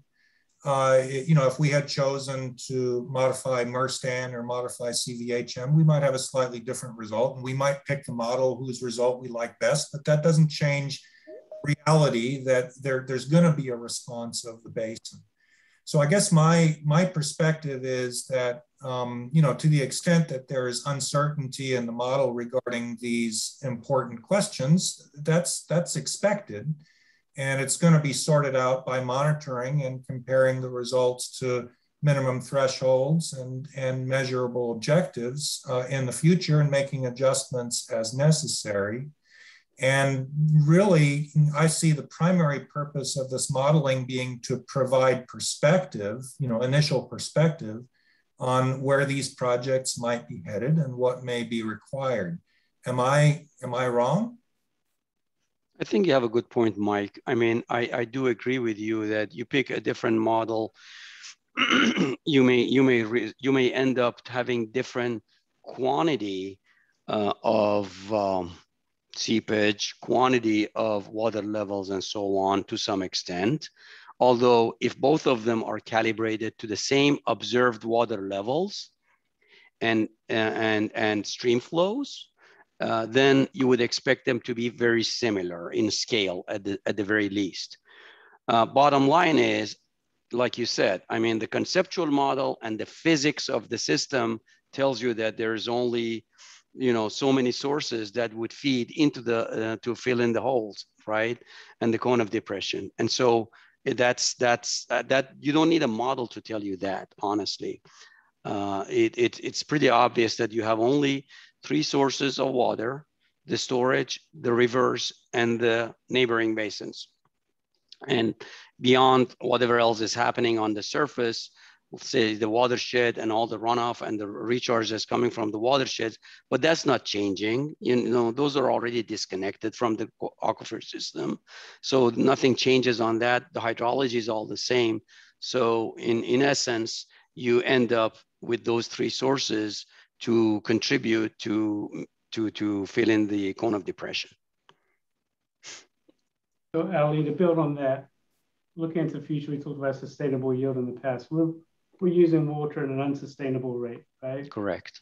And so it's got to come from somewhere. So your model is showing that, well, we project in the future that water could be coming from the stream system. But it could, you know, as we model and monitor more, like Mike said, it could be coming from groundwater and storage, which could reduce groundwater levels. And both of those issues are considered undesirable results and, you know, a violation or exceedance of sustainable management criteria. So to me, it's the opposite of compressing a fluid. You know, it's going to pop up somewhere. Right now, you think the issue is popping up in the stream system. As we learn more, it could be an issue somewhere else, and we'd have to adapt to that undesirable result, whatever that ends up being. I don't disagree with you. Dominic, if you go back a couple of slides in the groundwater levels for the 113 and 119 there, you know, look at the historical conditions in here and how the model is reasonably well, I would say, is tracing. Look at the lines relative to the dots there. The dots represent the observed water levels. The lines on the left-hand side there, left-hand side of the bars, maybe you can point your cursor to those.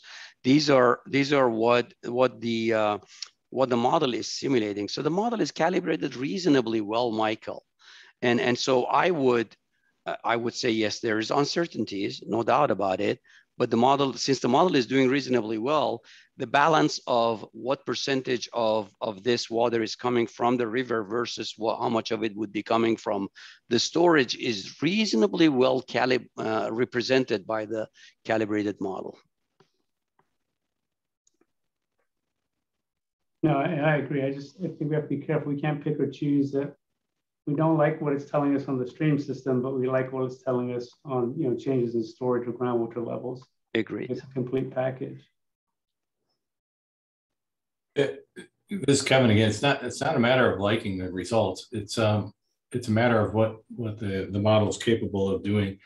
Ali, you said the storage subflow from other basins and the river were the 3 primary sources of water, right? The storage, subsurface flow from the neighboring basins, and the river. Those are the main three sources, correct? What about the surface water deep percolation? That's a pretty big number on that table. Yeah, but that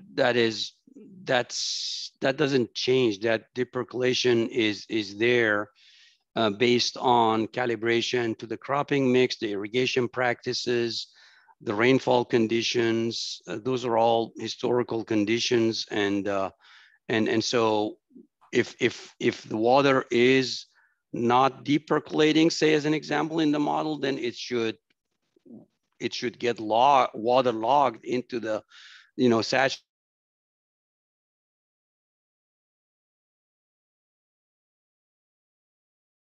What is applied on the ground, and both from the rain as well as irrigation applied water. Well, I would suggest you include it as your fourth source, because I think it's more than ancillary. Well, what is coming, I mean, the main part of that is really not as much of a rainfall, it's from applied water. And so that is a function of how much is pumped out, and on the east side, at least. On the west side is what's pumped and applied on the surface from surface water sources. Okay. I'm not a modeler, obviously. I think, Ali, what you weren't saying all sources of apply. What you're saying is the changes in the future can only come from three main areas that are variable, because deep percolation is not variable. That's always stayed the same. What is variable is inputs from the river, impacts from the other subbasins, or changes in storage. I mean, yeah, we've got precipitation, we've got surface water application. There's sources of supply, but they've stayed the same. The sources of supply that are variable, will change over time, are things like the stream system and storage and other subbasins. I think that's what you're trying to distinguish those. You said there's only three places where it can come from. That's the changes in the future. That's a good, I appreciate that clarification, Michael. Yes. Yeah, I don't agree with that, Michael. I think you need to include that fourth level, because basically that's your projects. That's your projects of your project to management section is that surface water. Well, so we are including that though, Kevin, as part of the scenario. So we've got all of the projects that have been identified so far, and we are calculating the percolation from those projects as part of the scenarios that Dominic just shared with you folks. But you're only including those projects that are almost shovel ready. You're not including all the potential projects in scenario 4. Well, we're including the projects that you folks spent, almost 6 weeks to put together and quantify. I mean, yeah, I mean, there could be many other projects. Let's not go there. Let's just admit that there's only a few of the projects in there. Not all the potential projects are in there. Please. But, I think we have to consider demand reduction. No doubt about it. We have to consider it, and we have to include it in the GSP. I'm just saying we could avoid demand reduction if we develop more projects. Well, I think I don't disagree with you, Kevin. Let me put it in the GSP language there. The GSP needs to have a set of projects and management actions to bring the basin into sustainable condition. You folks have all identified certain number of projects. I agree with you. Most of them are closer to shovel ready, and we've quantified the contribution from these projects. Short of, the remaining part, all we're identifying is demand reduction or demand management at this point. But over the next 5 years, if there are more projects to be identified, nobody's going to decline and deny those projects. I think those should be added.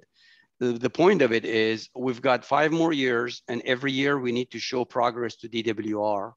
And we need to show progress by moving forward with implementing the projects and or somehow bringing the basin closer to sustainability. And so to the extent that we are on a much faster track to show additional projects and show more water supply side projects, I think that's the better it is. Yeah, I mean, I don't deny that. I do agree with that. But that's all we've had our hat to hang our hats on so far. I think that's consistent with handling demand management as an adaptive management action, right? I mean, I don't disagree. Yeah. So I think that's really the bottom line to me from this whole discussion. Mm-hmm. It's just my concern is not to alert the public unnecessarily that there is a pending catastrophe. If we do good planning and we continue the partnerships that we have, both on the east and the west, there is a solution. If we can't put our money where our mouth is and get the projects done, yeah, there could be a catastrophe. But suggesting that there is one as we sit here today, I think is a mistake. Hey, Kevin, this is Dirk. I have a question. And Ali, the numbers, isn't it out there that how much rainfall on big rainfall years that runs off and we don't, control it in some way for water recharging? What's that number? So we have projections of 50 years of hydrology, and there are wet years and dry years, correct? If you're thinking the wet year runoff that is not necessarily captured, those runoff numbers, we have certain quantity on those, but the projects that are put forward right now on the Mustang Creek, and I think it's pretty much just the Mustang Creek right now. I think the east side, you folks, consultants have quantified what can be captured, and to the extent that they were quantified is captured in the scenarios that we've incorporated now. I don't know the numbers off the top of my head right now. Yeah, that's all I'm saying is that should be a goal out there of on a 50-year period, what water in the past that we've lost and not captured. And that should be a goal for future projects. And that's in Oblique Cortez and even East Side, we've had conversations about we can't let any of this water go. We have to recharge it all. And so I think we need to think about that as a goal. And like Kevin suggested, that should be the fourth element. I think the key to this is going to be getting the flood flows from the river onto the land to recharge as much as possible. And this is just the beginning. I mean, this is just our first discussion of projects. There's years to come. And we've got to redo the plan again in 5 years, and there'll be more projects that we've thought of and more coordination between all of the other groups that are managing water supplies and stormwater and floodwater. So I'm optimistic.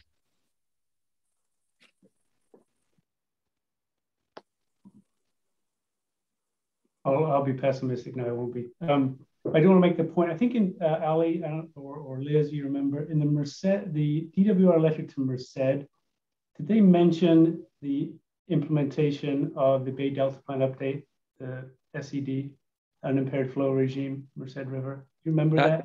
That was not considered in the Merced GSP at the time. Right. And it's not considered in ours either, right? That's correct. We're not considering it in yours either. Right. Yes. That was a comment that DWR or somebody made on a plan guy. The state board. Or one of the comment letters we got, maybe, that what happens if there, the SED, the Bay Delta Plan update, the unimpaired flow, 40% unimpaired flow regime happens. How does that affect the plan? Again, we haven't modeled that, but and hopefully that doesn't happen. We're trying everything we can to find a better way to restore the river and the salmon fishery. But again, those are some of the things lurking out there that could affect the surface water application in our basin. That would definitely limit your opportunities for recharge further. Correct.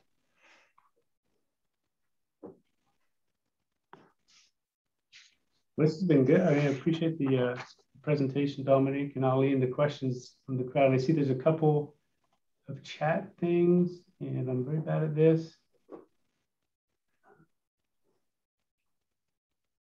John Lamb, you had a couple of questions about the Merced River and water level stabilizing. Did you want the answer now, or is it something we can follow up on?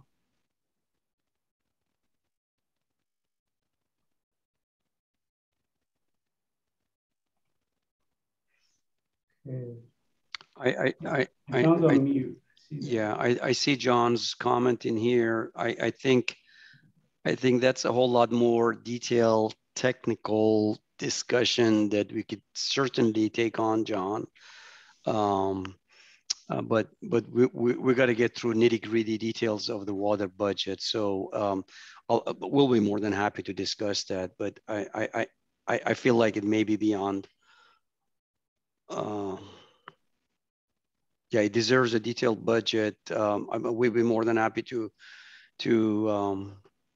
consider what your thoughts are. As you know, the water budget section is out for comments. We've received quite a good comments, including comments from yourself. So be more than happy to hear more on the details that you have in mind. Yeah, let's have that discussion as we move forward and the chapter becomes more detailed. I think that, you know, it's a legitimate question. There's going to be other detailed technical questions as we go. So that would be my suggestion to keep things moving.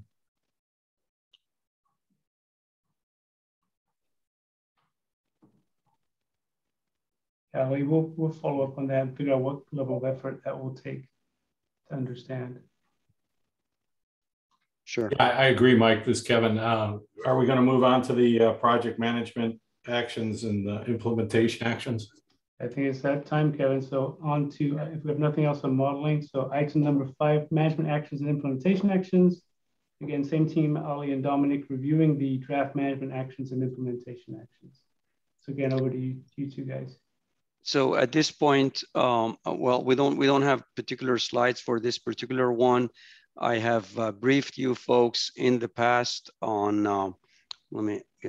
I have briefed for you folks in the past in terms of the projects and management actions. And I think the specific discussion today is with respect to the management actions that we've talked about. We presented to you folks the high level summary of those. That's still in the works at this stage between the consultants as well as the ad hoc folks. And I think the goal is to bring more detail on that in the next TAC meeting on where we were going to be on the details of each one of these management actions.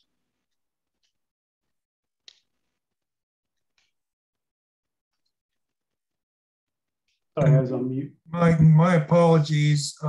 This is Mike. I had consolidated comments for our TAC, and you know, I think that I assumed Sarah was going to send them on. I shouldn't have assumed that, so I don't think they actually made it out to you, but I'll send them out to you momentarily, and they are at this point high-level comments.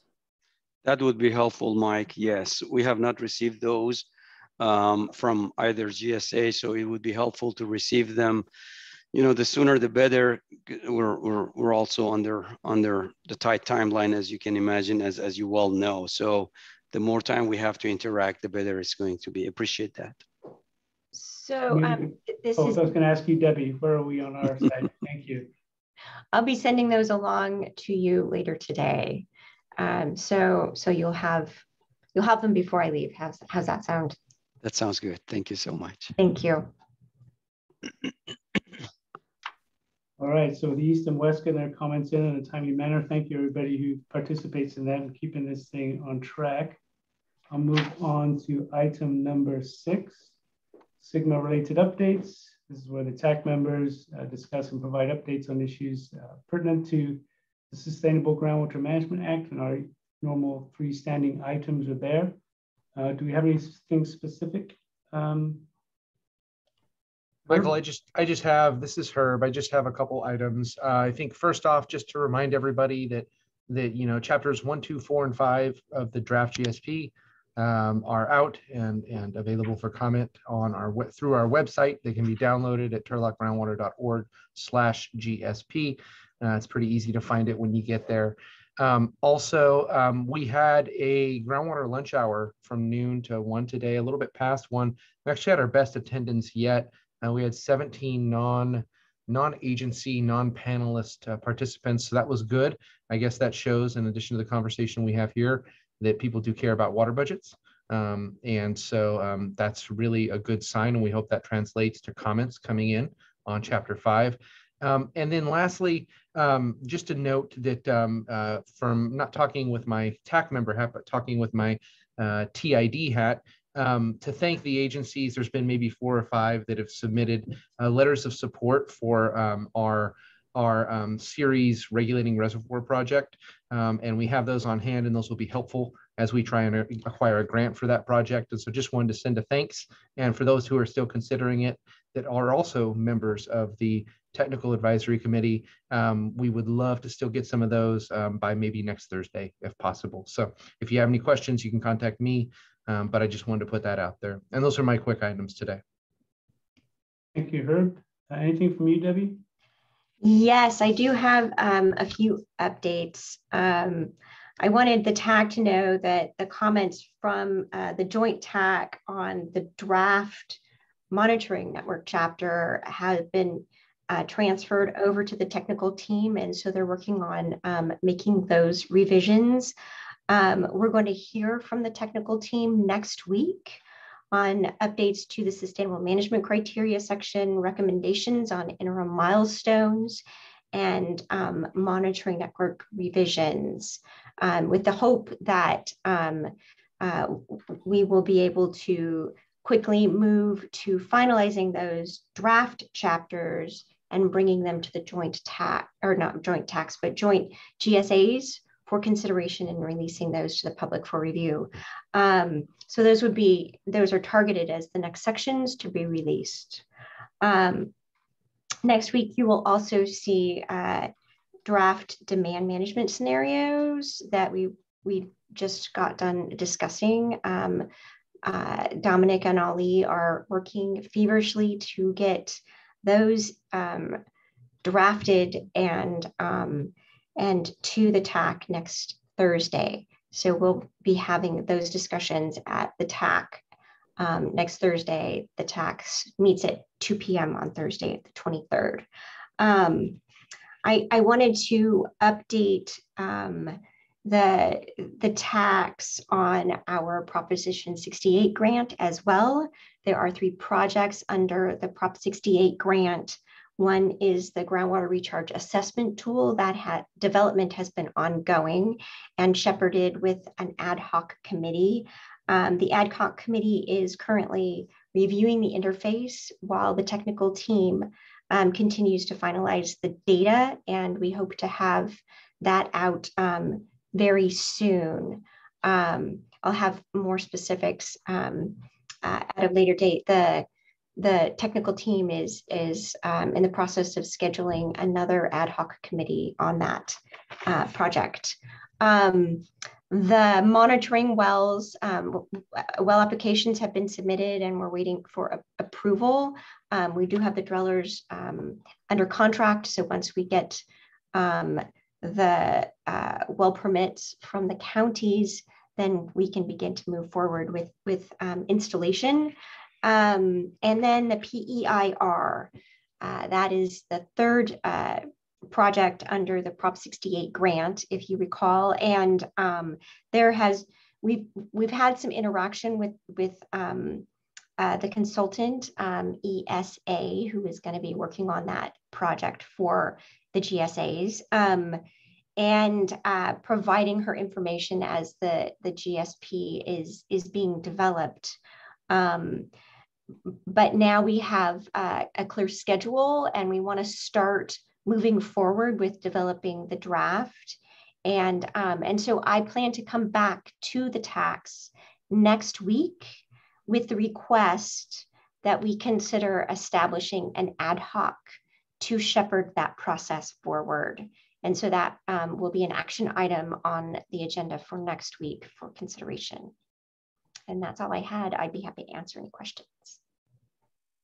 Sounds good. So will you guys who love CEQA has your chance to get involved and look on an EIR. We all CEQA. What's the lady's name at Gsa? Meredith Parkin. Thank you. Mm-hmm.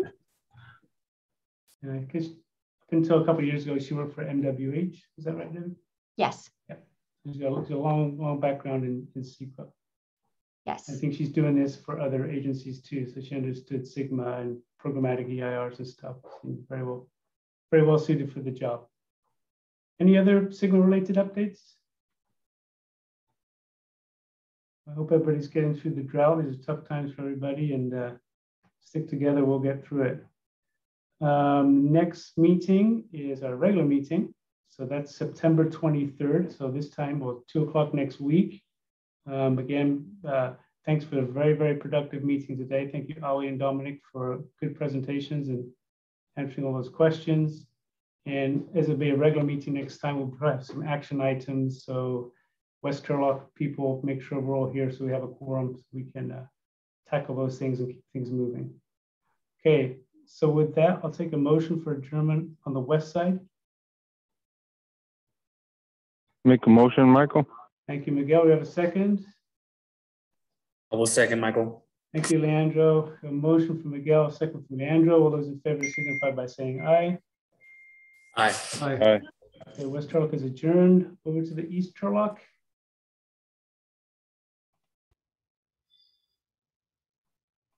I'll move to adjourn. It's Dennis Felico Cortez.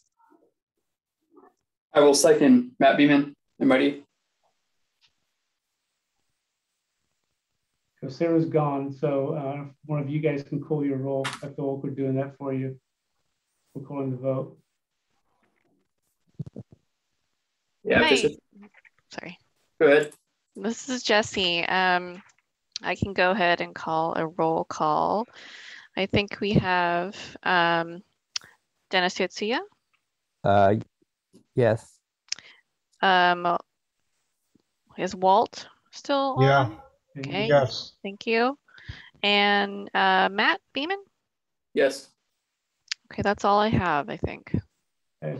So We're adjourned too. Again, thanks everybody, and see you 2 o'clock next week.